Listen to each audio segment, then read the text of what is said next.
विवृतं देवसुरैः सदा वन्द्यं ग्रहैश्च परिवेष्टितं ध्यायन् स्तवन् पठन् नाम यः सूर्यकवचं सदा।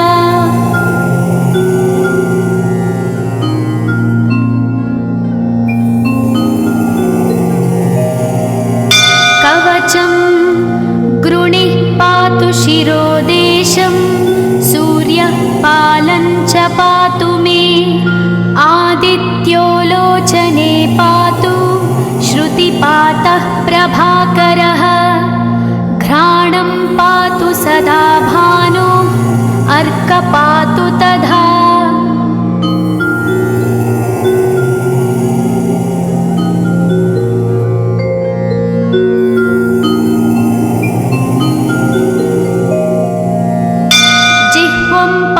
जगन्नाथः कण्ठं पातु विभावसु स्कन्धौ ग्रहपतिः पातु भुजौ पातु प्रभाकरः अहस्करः पातु हस्तौ हृदयं पातु भानुमान्।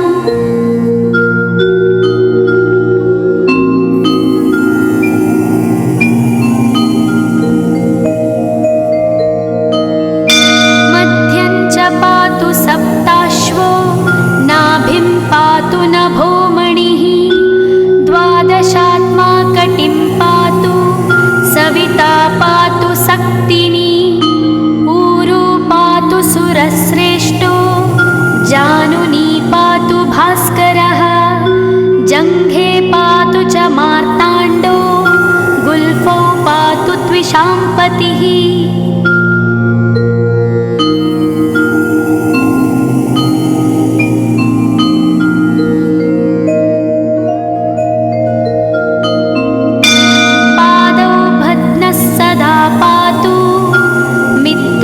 सकलं वपुः वेदत्रयात्मकस्वामिन् नारायण जगत्पते आयतयामं तं कञ्ची द्वेदरूपः प्रभाकरः स्तोत्रेणानेन सन्तुष्टो बालखिल्यादिभिर्वृतः।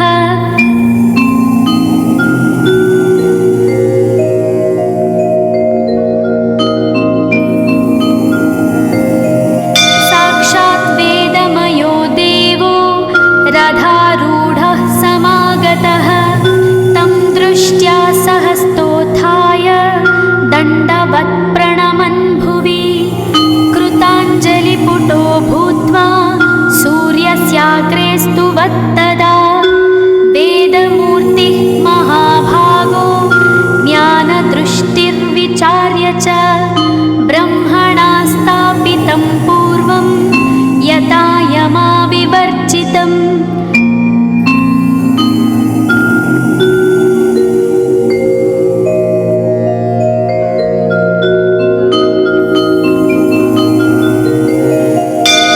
सत्त्वप्रधानं शुक्लाख्यं वेदरूपमनामयं शब्दब्रह्ममयं वेदं सत्कर्म ब्रह्मवाचकं मुनिमध्यापयामास प्रथमं सविता स्वयं तेन प्रथमदत्तेन वेदेन परमेश्वरः यज्ञवल्क्यो मुनिश्रेष्ठः कृतकृत्यो भवत्तदा।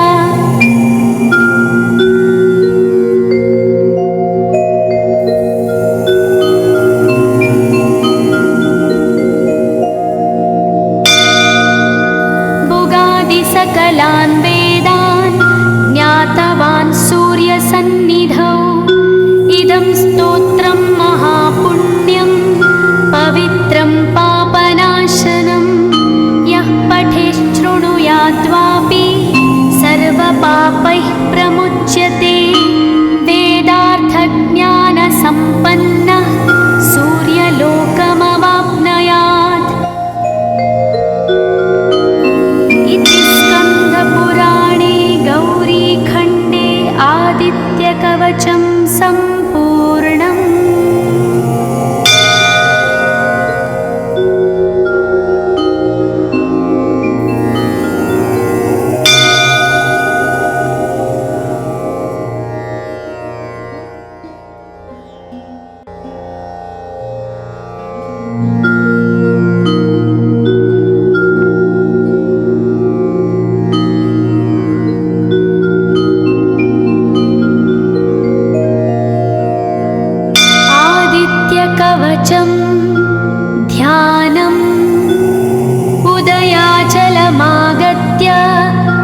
विवृतं देवसुरैः सदा वन्द्यं ग्रहैश्च परिवेष्टितं ध्यायन् स्तवन् पठन् नाम यः सूर्यकवचं सदा।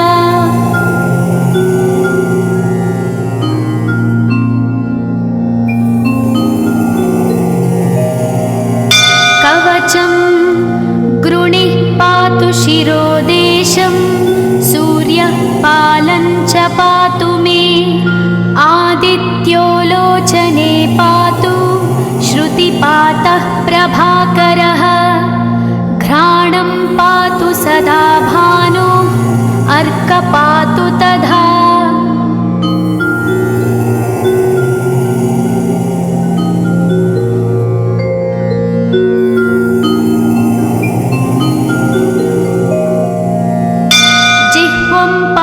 जगन्नाथः कण्ठं पातु विभावसु स्कन्धौ ग्रहपतिः पातु भुजौ पातु प्रभाकरः अहस्करः पातु हस्तौ हृदयं पातु भानुमान्।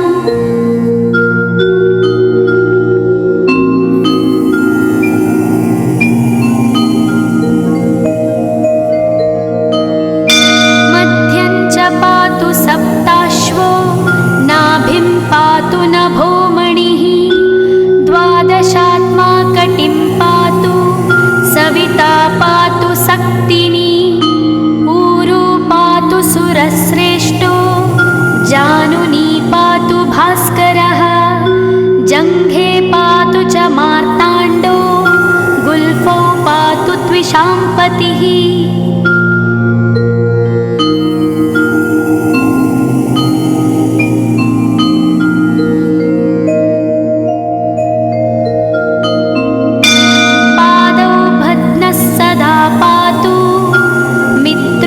सकलं वपुः वेदत्रयात्मकस्वामिन् नारायण जगत्पते आयतयामं तं कञ्ची द्वेदरूपः प्रभाकरः स्तोत्रेणानेन संतुष्टो बालखिल्यादिभिर्वृतः।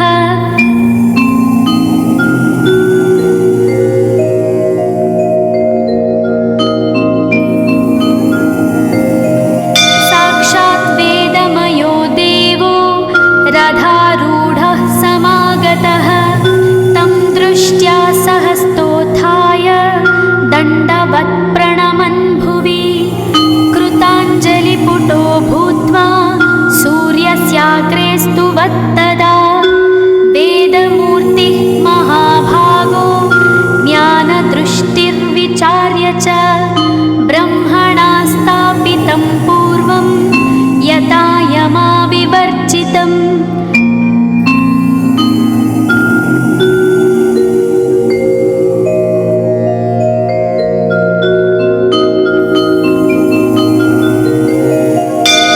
सत्त्वप्रधानं शुक्लाख्यं वेदरूपमनामयं शब्दब्रह्ममयं वेदं सत्कर्म ब्रह्मवाचकं मुनिमध्यापयामास प्रथमं सविता स्वयं तेन प्रथमदत्तेन वेदेन परमेश्वरः यज्ञवल्क्यो मुनिश्रेष्ठः कृतकृत्यो भवत्तदा।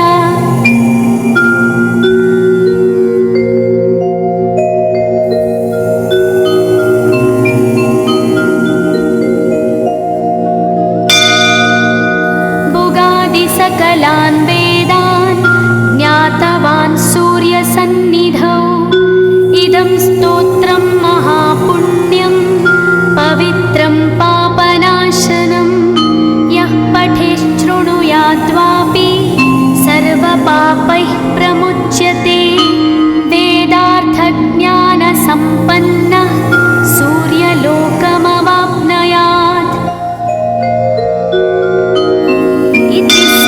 पुराणे गौरीखण्डे आदित्यकवचं सम्पूर्णम्।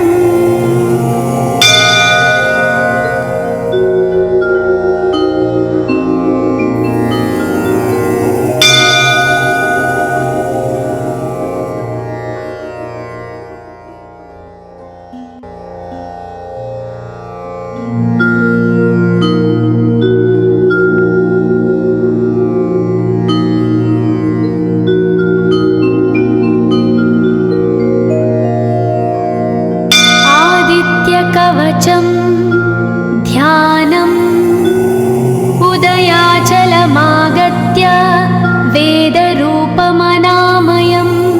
तुष्टावपरया भक्ता वालखिल्यादिभिर्वृतं देवसुरैः सदा वन्द्यं ग्रहैश्च परिवेष्टितं ध्यायन् स्तवन् पठन् नाम यः सूर्यकवचं सदा।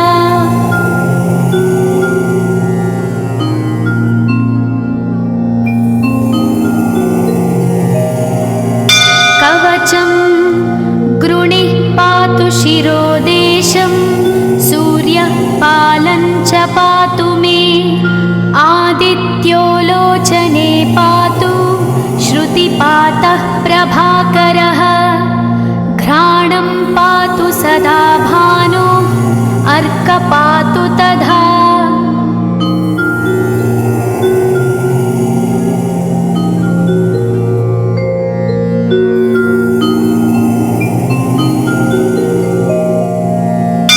जिह्वं पातु जगन्नाथः कण्ठं पातु विभावसु स्कन्धौ ग्रहपतिः पातु भुजौ पातु प्रभाकरः अहस्करः पातु हस्तौ हृदयं पातु भानुमान्।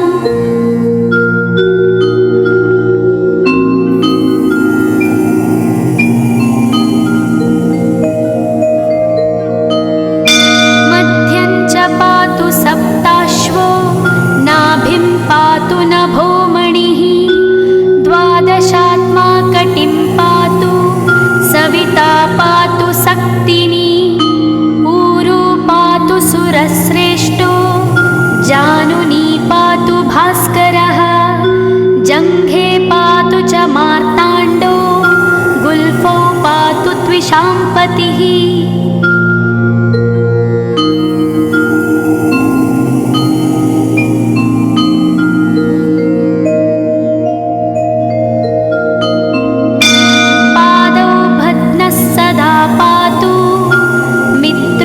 सकलं वपुः वेदत्रयात्मकस्वामिन् नारायण जगत्पते आयतयामं तं कञ्ची द्वेदरूपः प्रभाकरः स्तोत्रेणानेन सन्तुष्टो वालखिल्यादिभिर्वृतः।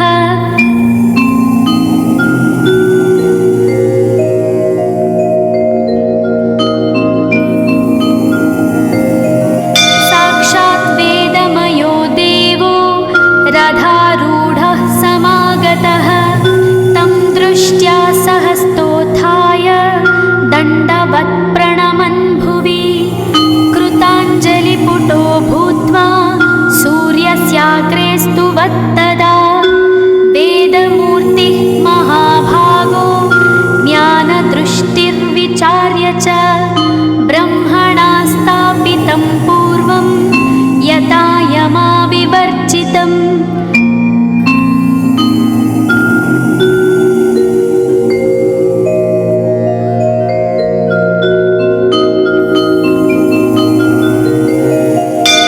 सत्त्वप्रधानं शुक्लाख्यं वेदरूपमनामयं शब्दब्रह्ममयं वेदं सत्कर्म ब्रह्मवाचकं मुनिमध्यापयामास प्रथमं सविता स्वयं तेन प्रथमदत्तेन वेदेन परमेश्वरः यज्ञवल्क्यो मुनिश्रेष्ठः कृतकृत्यो भवत्तदा।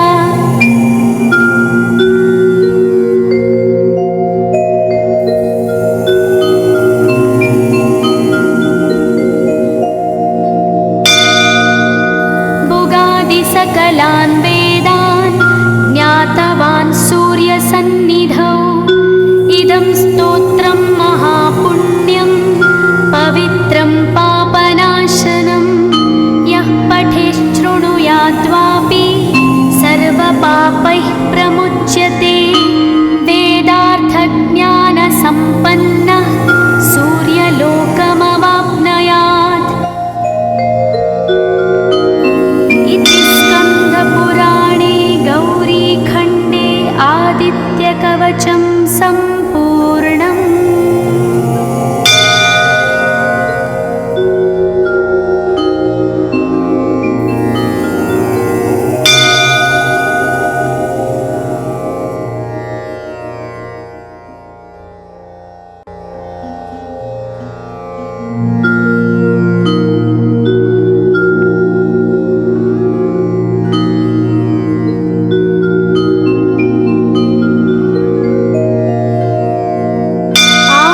आदित्यकवचं ध्यानम् उदयाचलमागत्य वेदरूपमनामयं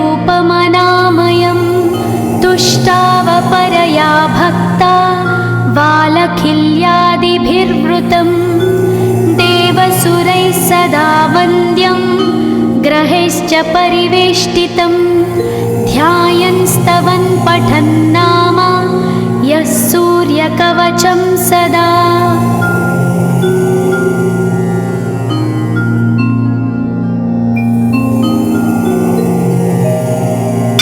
कवचं गृणिः पातु शिरोदेशं सूर्यः पालं च पातु मे आदित्यो लोचने पातु श्रुतिपातः प्रभाकरः घ्राणं पातु सदा भानु अर्क पातु तथा।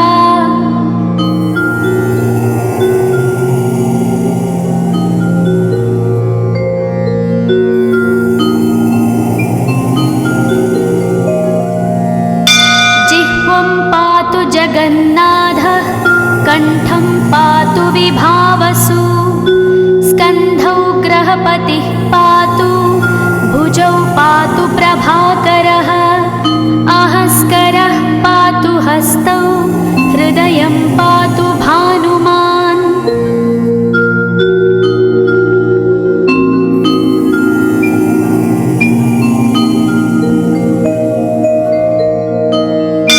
मध्यं च पातु सप्ताश्वो नाभिं पातु नभोमणिः द्वादशात्मा कटिं पातु सविता पातु सक्तिनी ऊरू पातु सुरश्रेष्ठो जानुनी पातु भास्करः जङ्घे पातु च मार्ताण्डो गुल्फौ पातु त्विषाम्पतिः।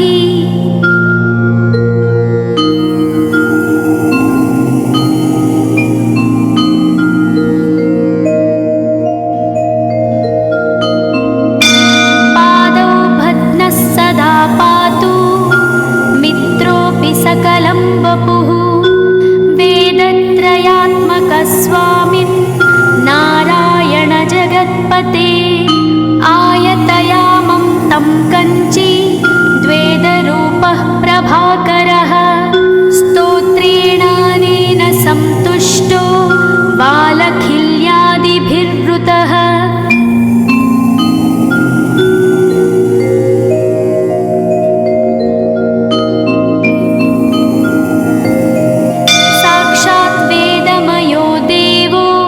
रथारूढः समागतः तं दृष्ट्या सहस्तोत्थाय दण्डवत् प्रणमन् भुवि कृताञ्जलिपुटो भूत्वा सूर्यस्याग्रे स्तुवत्तदा वेदमूर्तिः महाभागो ज्ञानदृष्टिर्विचार्य च ब्रह्मणा स्थापितं पूर्वं यथा यमाविवर्जितम्।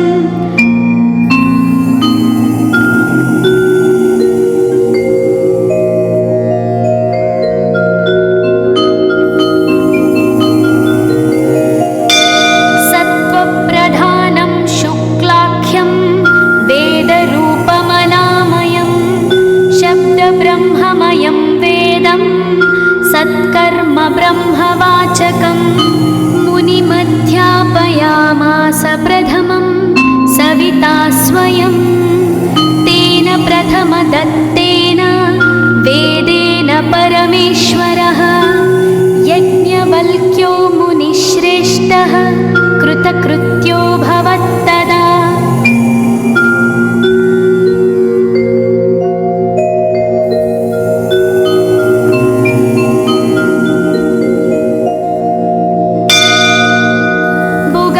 सकलान् वेदान् ज्ञातवान् सूर्यसन्निधौ इदं स्तोत्रं महापुण्यं पवित्रं पापनाशनं यः पठेच्छृणुयाद्वापि सर्वपापैः प्रमुच्यते वेदार्थज्ञानसम्पन्नः सूर्यलोकमवाप्नुयात्।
सदा वन्द्यं ग्रहैश्च परिवेष्टितं ध्यायन् स्तवन् पठन् नाम यः सूर्यकवचं सदा।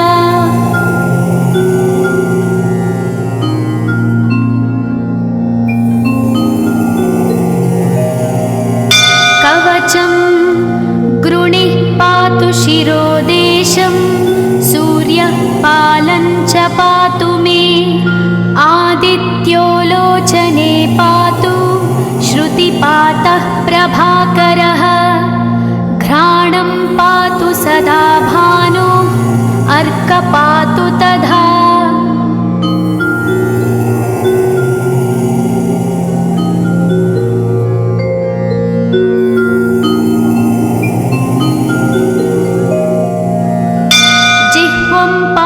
जगन्नाथः कण्ठं पातु विभावसु स्कन्धौ ग्रहपतिः पातु भुजौ पातु प्रभाकरः अहस्करः पातु हस्तौ हृदयं पातु भानुमान्।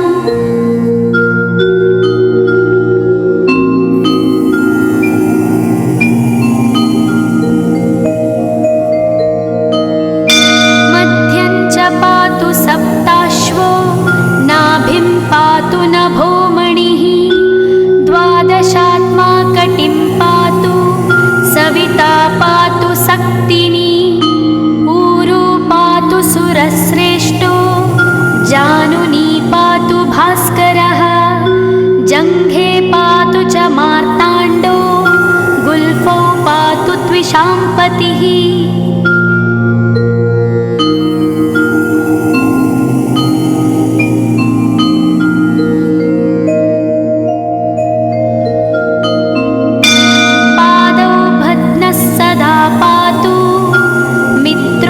सकलं वपुः वेदत्रयात्मकस्वामिन् नारायण जगत्पते आयतयामं तं कञ्ची द्वेदरूपः प्रभाकरः स्तोत्रेणानेन सन्तुष्टो बालखिल्यादिभिर्वृतः।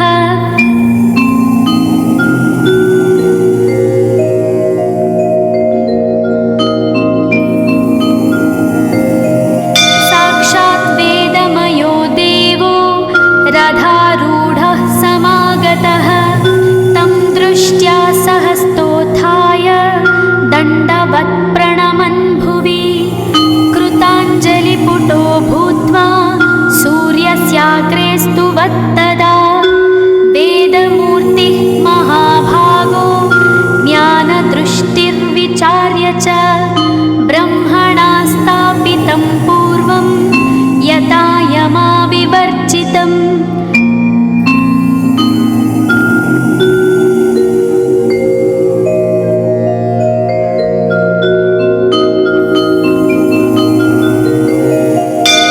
सत्त्वप्रधानं शुक्लाख्यं वेदरूपमनामयं शब्दब्रह्ममयं वेदं सत्कर्म ब्रह्मवाचकं मुनिमध्यापयामास प्रथमं सविता स्वयं तेन प्रथमदत्तेन वेदेन परमेश्वरः यज्ञवल्क्यो मुनिश्रेष्ठः कृतकृत्यो भवत्तदा।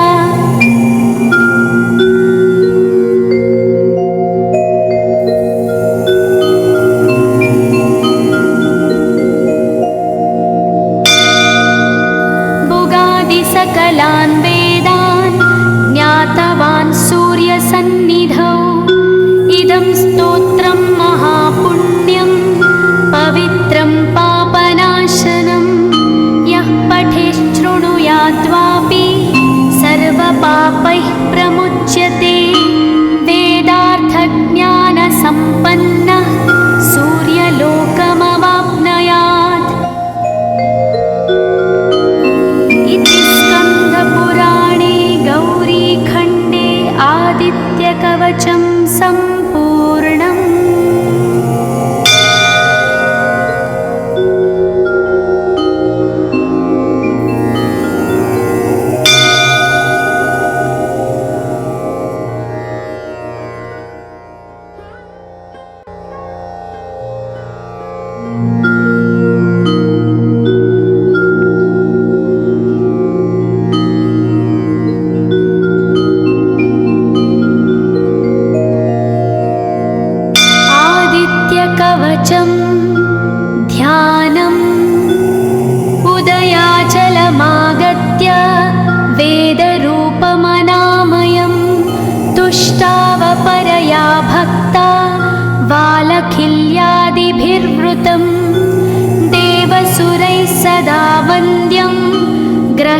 परिवेष्टितं ध्यायन् स्तवन् पठन् नाम यः सूर्यकवचं सदा।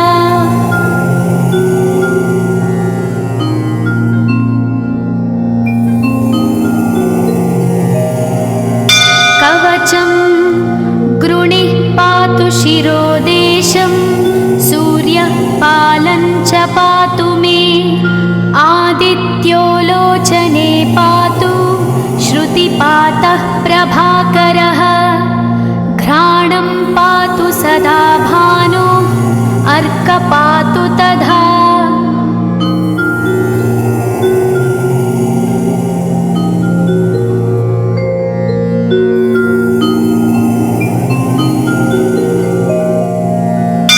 जिह्वं पातु जगन्नाथः कण्ठं पातु विभावसु स्कन्धौ ग्रहपतिः पातु भुजौ पातु प्रभाकरः अहस्करः पातु हस्तौ हृदयं पातु भानुमान्।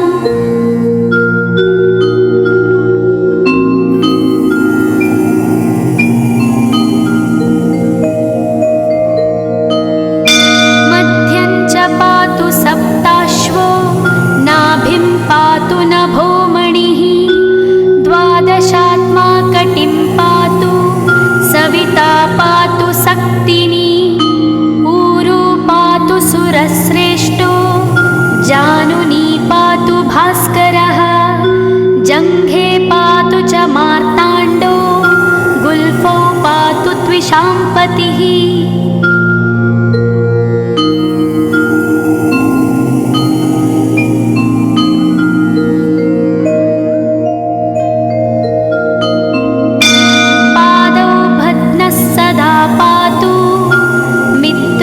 सकलं वपुः वेदत्रयात्मकस्वामिन् नारायण जगत्पते आयतयामं तं कञ्ची द्वेदरूपः प्रभाकरः स्तोत्रेणानेन सन्तुष्टो बालखिल्यादिभिर्वृतः।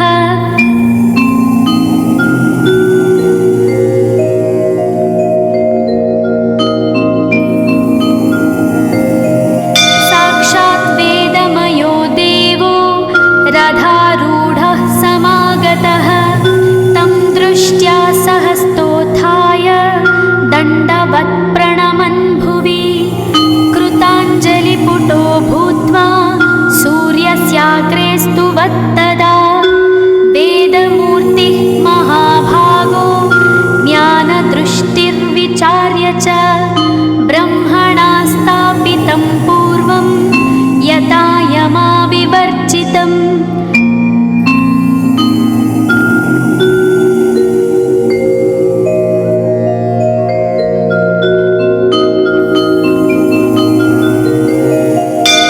सत्त्वप्रधानं शुक्लाख्यं वेदरूपमनामयं शब्दब्रह्ममयं वेदं सत्कर्म ब्रह्मवाचकं मुनिमध्यापयामास प्रथमं सविता स्वयं तेन प्रथमदत्तेन वेदेन परमेश्वरः यज्ञवल्क्यो मुनिश्रेष्ठः कृतकृत्यो भवत्तदा।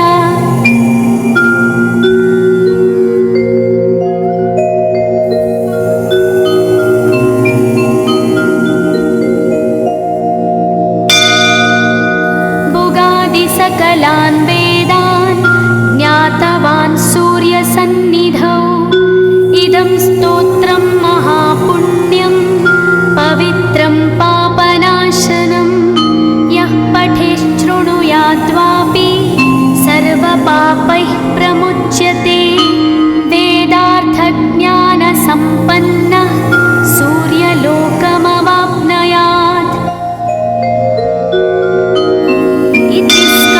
पुराणे गौरीखण्डे आदित्यकवचं सम्पूर्णम्।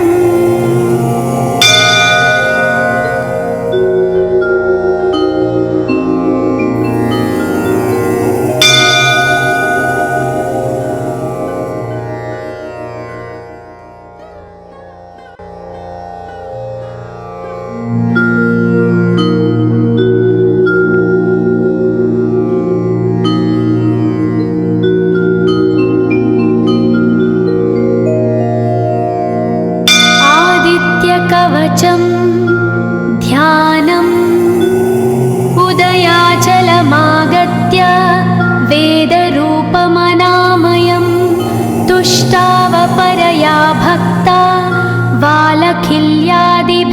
विवृतं देवसुरैः सदा वन्द्यं ग्रहैश्च परिवेष्टितं ध्यायन् स्तवन् पठन् नाम यः सूर्यकवचं सदा।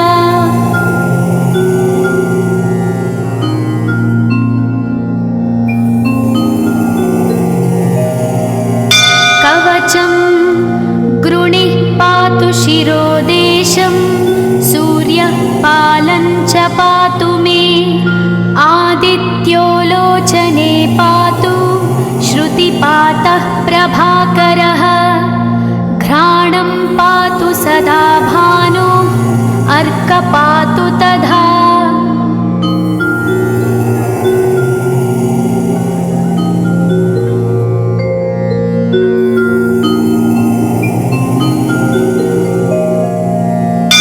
जिह्वं पातु जगन्नाथः कण्ठं पातु विभावसु स्कन्धौ ग्रहपतिः पातु भुजौ पातु प्रभाकरः अहस्करः पातु हस्तौ हृदयं पातु भानुमान्।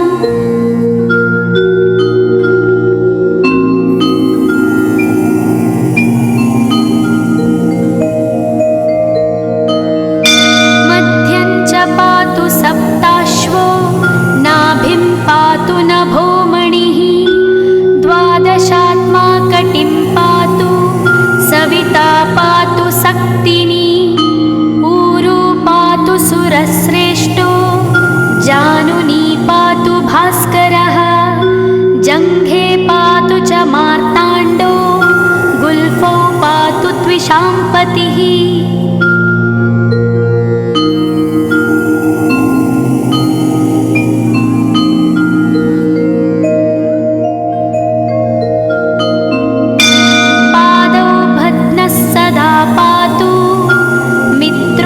सकलं वपुः वेदत्रयात्मकस्वामिन् नारायण जगत्पते आयतयामं तं कञ्ची द्वेदरूपः प्रभाकरः स्तोत्रेणानेन सन्तुष्टो बालखिल्यादिभिर्वृतः।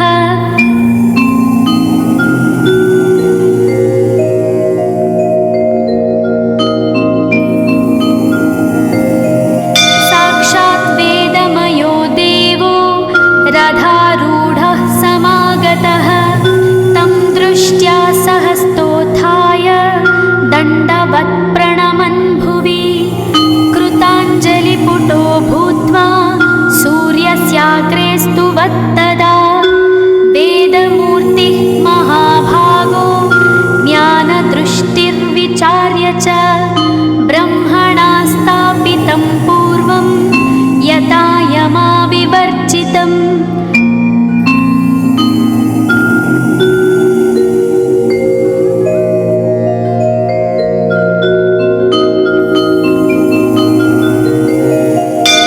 सत्त्वप्रधानं शुक्लाख्यं वेदरूपमनामयं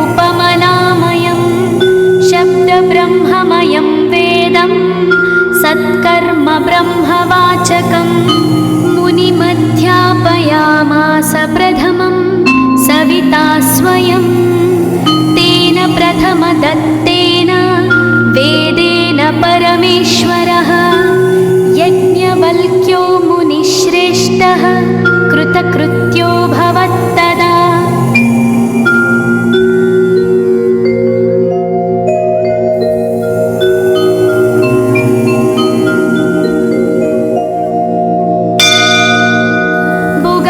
सकलान् वेदान् ज्ञातवान् सूर्यसन्निधौ इदं स्तोत्रं महापुण्यं पवित्रं पापनाशनं यः पठेच्छृणुयाद्वापि सर्वपापैः प्रमुच्यते वेदार्थज्ञानसम्पन्नः सूर्यलोकमवाप्नुयात्। इति स्कन्दपुराणे गौरीखण्डे आदित्यकवचं सम्पूर्णम्।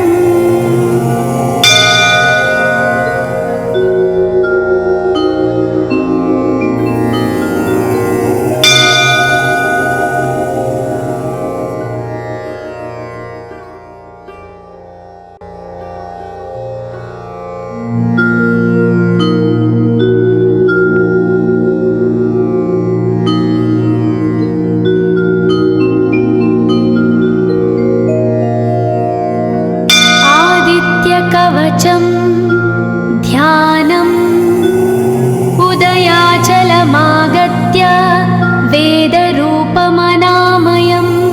तुष्टावपरया भक्ता वालखिल्यादिभिर्वृतं देवसुरैः सदा वन्द्यं ग्रहैश्च परिवेष्टितं ध्यायन् स्तवन् पठन् नाम यः सूर्यकवचं सदा।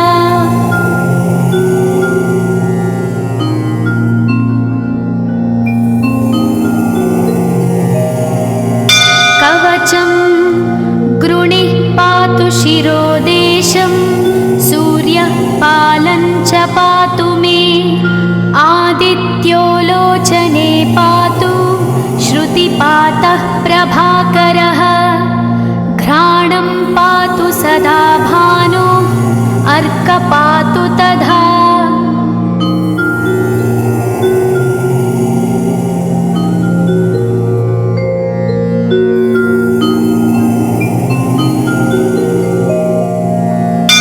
जिह्वं पातु जगन्नाथः कण्ठं पातु विभावसु स्कन्धौ ग्रहपतिः पातु भुजौ पातु प्रभाकरः अहस्करः पातु हस्तौ हृदयं पातु भानुमान्।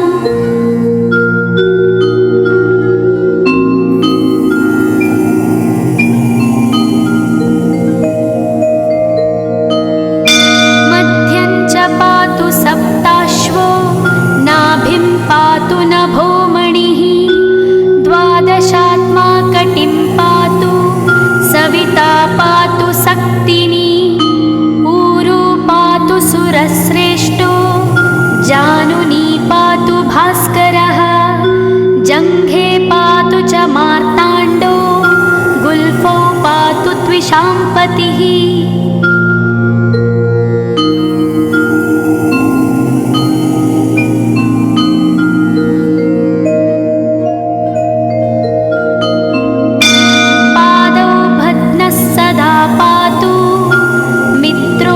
सकलं वपुः वेदत्रयात्मकस्वामिन् नारायण जगत्पते आयतयामं तं कञ्ची द्वेदरूपः प्रभाकरः स्तोत्रेणानेन सन्तुष्टो वालखिल्यादिभिर्वृतः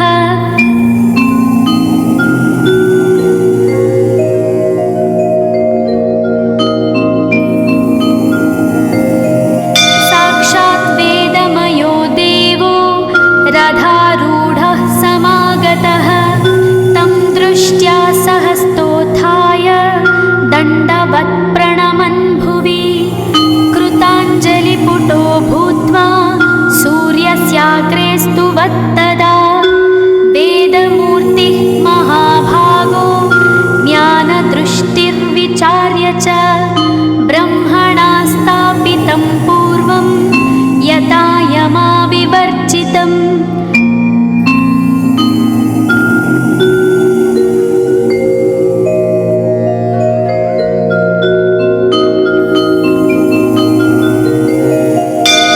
सत्त्वप्रधानं शुक्लाख्यं वेदरूपमनामयं शब्दब्रह्ममयं वेदं सत्कर्म ब्रह्मवाचकं मुनिमध्यापयामास प्रथमं सविता स्वयं तेन प्रथमदत्तेन वेदेन परमेश्वरः यज्ञवल्क्यो मुनिश्रेष्ठः कृतकृत्यो भवत्तदा।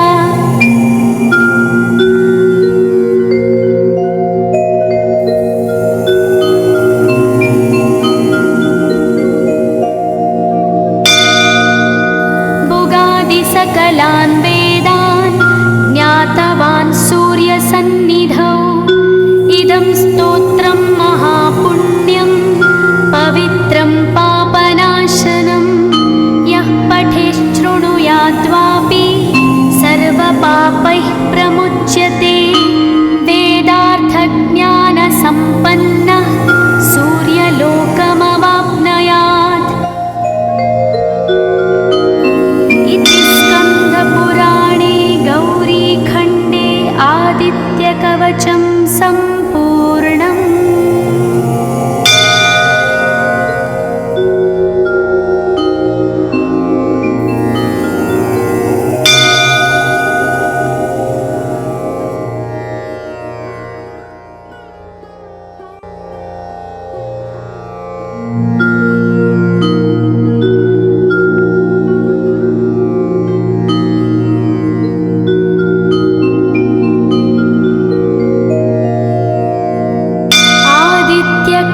कवचम् ध्यानम् उदयाचलमागत्य वेदरूपमनामयम् तुष्टावपरया भक्ता वालखिल्यादिभिर्वृतम् देवसुरैः सदा वन्द्यम् ग्रहैश्च परिवेष्टितम् ध्यायन् स्तवन् पठन् नाम यः सूर्यकवचं सदा।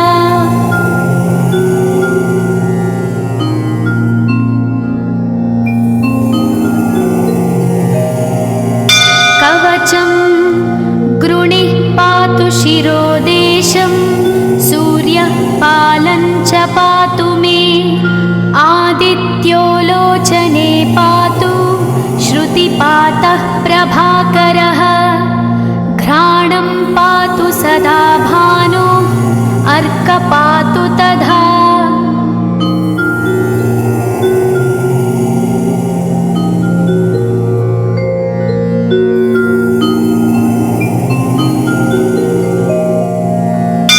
जिह्वं पातु जगन्नाथः कण्ठं पातु विभावसु स्कन्धौ ग्रहपतिः पातु भुजौ पातु प्रभाकरः अहस्करः पातु हस्तौ हृदयं पातु भानुमान्।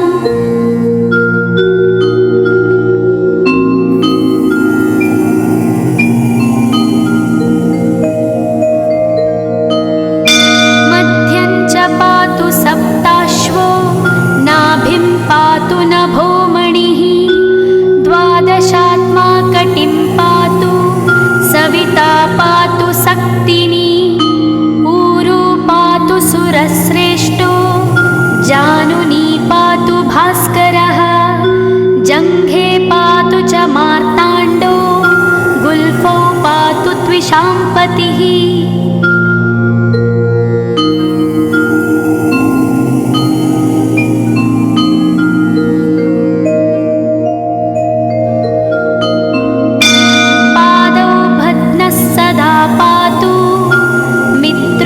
सकलं वपुः वेदत्रयात्मकस्वामिन् नारायण जगत्पते आयतयामं तं कञ्ची द्वेदरूपः प्रभाकरः स्तोत्रेणानेन सन्तुष्टो वालखिल्यादिभिर्वृतः।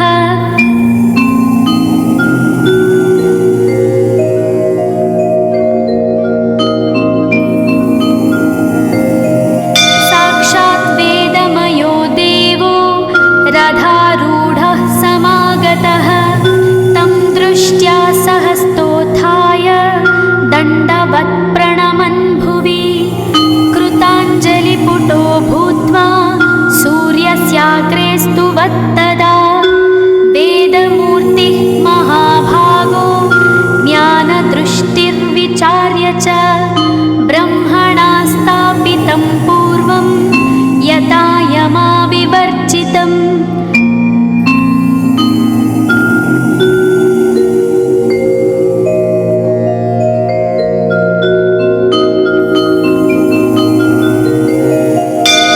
सत्त्वप्रधानं शुक्लाख्यं वेदरूपमनामयं शब्दब्रह्ममयं वेदं सत्कर्म ब्रह्मवाचकम् मुनिमध्यापयामास प्रथमं सविता स्वयं तेन प्रथमदत्तेन वेदेन परमेश्वरः यज्ञवल्क्यो मुनिश्रेष्ठः कृतकृत्यो भवत्तदा।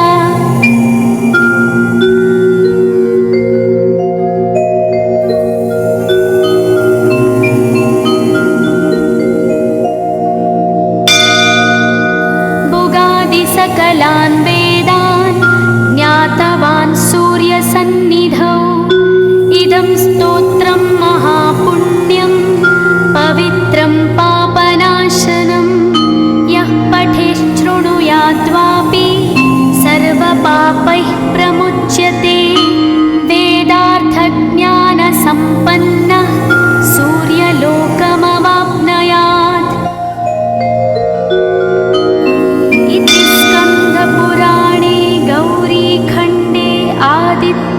कवचं सम्पूर्णम्।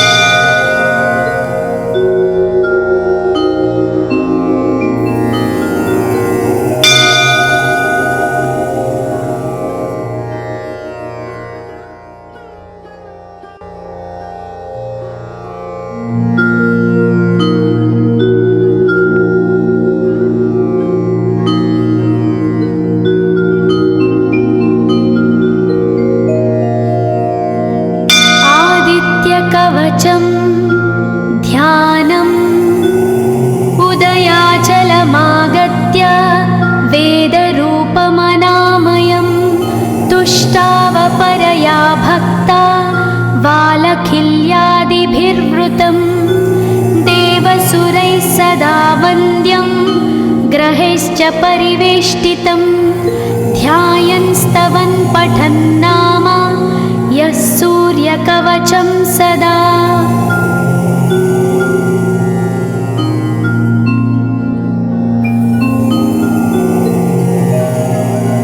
कवचं गृणिः पातु शिरोदेशं सूर्यः पालं च पातु मे आदित्यो लोचने पातु श्रुतिपातः प्रभाकरः घ्राणं पातु सदा भानो अर्कपातु तथा।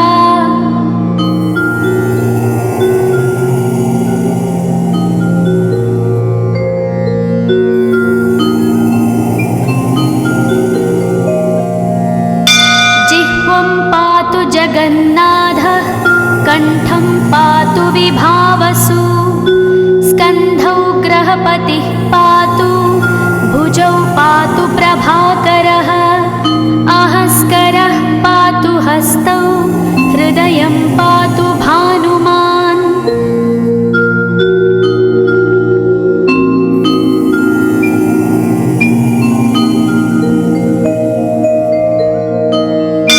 मध्यं च पातु सप्ताश्वो नाभिं पातु नभोमणिः द्वादशात्मा कटिं पातु सविता पातु सक्तिनी ऊरू पातु सुरश्रेष्ठो जानुनी पातु भास्करः जङ्घे पातु च मार्ताण्डो गुल्फौ पातु त्विषाम्पतिः।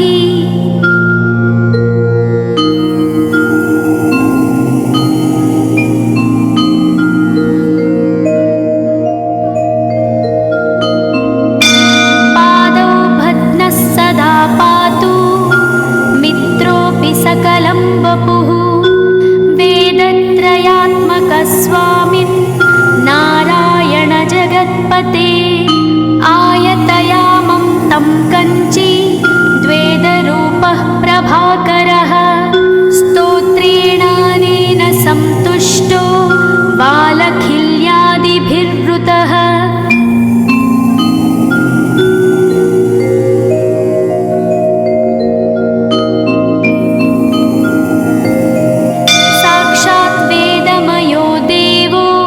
रथारूढः समागतः तं दृष्ट्या सहस्तोत्थाय दण्डवत् प्रणमन् भुवि कृताञ्जलिपुटो भूत्वा सूर्यस्याग्रे स्तुवत्तदा वेदमूर्तिः महाभागो ज्ञानदृष्टिर्विचार्य च ब्रह्मणा स्थापितं पूर्वं यथा यमाविवर्जितम्।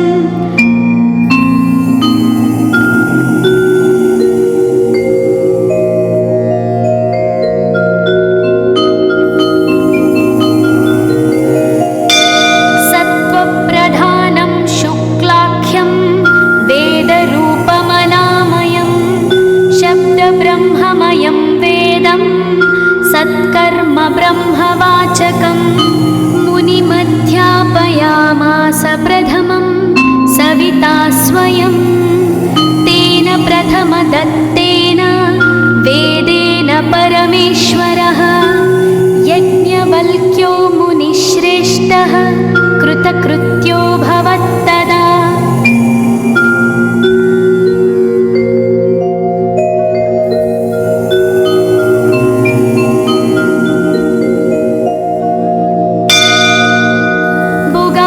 सकलान् वेदान् ज्ञातवान् सूर्यसन्निधौ।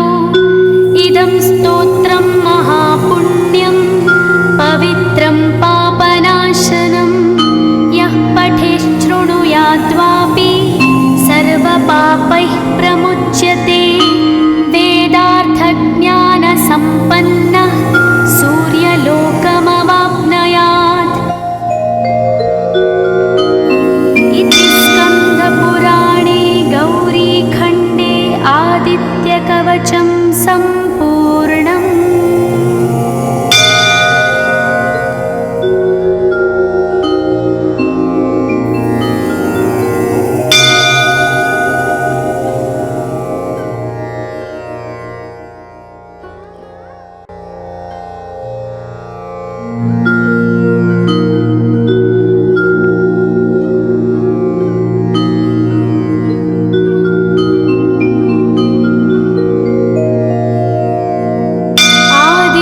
कवचं ध्यानम्। उदयाचलमागत्य वेदरूपमनामयं तुष्टावपरया भक्ता वालखिल्यादिभिर्वृतं। देवसुरैः सदा वन्द्यं ग्रहैश्च परिवेष्टितं। ध्यायन् स्तवन् पठन् नाम यः सूर्यकवचं सदा।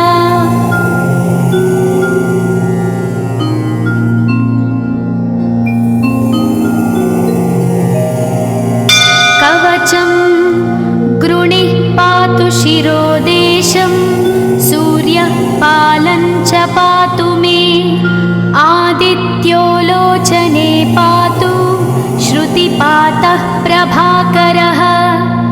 घ्राणं पातु सदा भानो अर्क पातु तथा।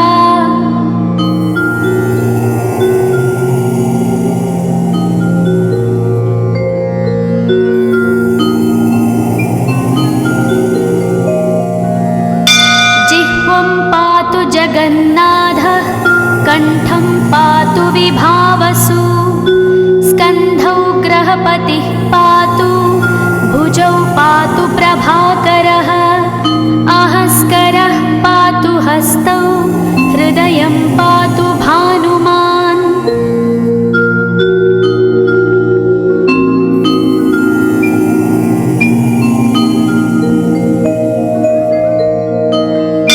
मध्यं च पातु सप्ताश्वो नाभिं पातु नभोमणिः। द्वादशात्मा कटिं पातु सविता पातु सक्तिनी। ऊरू पातु सुरश्रेष्ठो जानुनी पातु भास्करः। जङ्घे पातु च मार्ताण्डो गुल्फौ पातु त्विषाम्पतिः।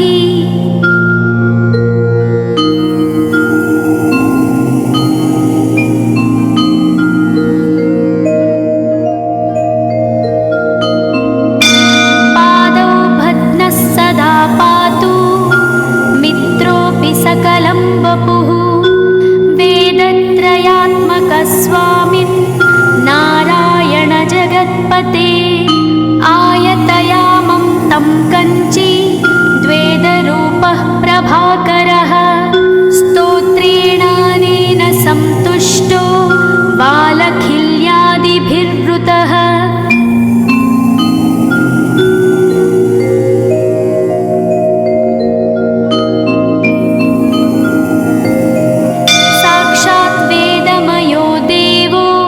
रथारूढः समागतः तं दृष्ट्या सहस्तोत्थाय दण्डवत् प्रणमन् भूः।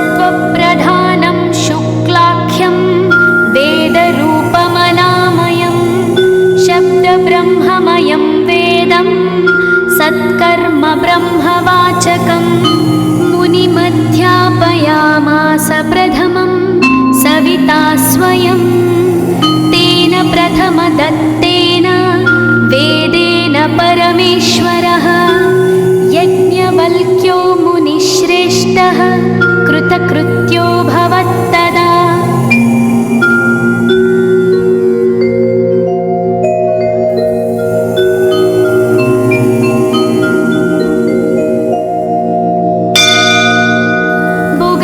सकलान् वेदान् ज्ञातवान् सूर्यसन्निधौ इदं स्तोत्रं महापुण्यं पवित्रं पापनाशनं यः पठेच्छृणुयाद्वापि सर्वपापैः प्रमुच्यते। वेदार्थज्ञानसम्पन्नः सूर्यलोकमवाप्नुयात्। पुराणे गौरीखण्डे आदित्यकवचं